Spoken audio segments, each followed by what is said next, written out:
السلام علیکم ویورز، ہمارا پہلا نام ہے طٰہٰ۔ طٰہٰ نام کے معنی ہے قرآن مجید کی ایک سورت کا نام سورہ طٰہٰ اور ہمارے نبی حضرت محمد صلی اللہ علیہ وآلہ وسلم کے 99 ناموں میں سے ایک نام۔ اگلا نام ہے کلیم اللہ۔ کلیم اللہ نام کے معنی ہے اللہ سے کلام کرنے والا۔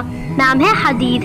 حدید کے معنی ہے مضبوط اور لوہا، اور یہ قرآن پاک میں موجود ہے۔ نام ہے اضحاد۔ اس کے معنی ہے پیارا، ذہین اور سمجھدار۔ نیکسٹ نام ہے حدیر۔ حدیر نام کے معنی ہے خوبصورت اور حسین و جمیل۔ نام ہے ابراہیم۔ ابراہیم نام کے معنی ہے پیغمبر، حضرت ابراہیم علیہ السلام کا نام اور بزرگی والا۔ نام ہے ارشمان۔ ارشمان نام کے معنی ہے عرش کا شہزادہ اور آسمان کا راجا۔ نام ہے ظاہر۔ ظاہر کے معنی ہے چین و سکون والا دل۔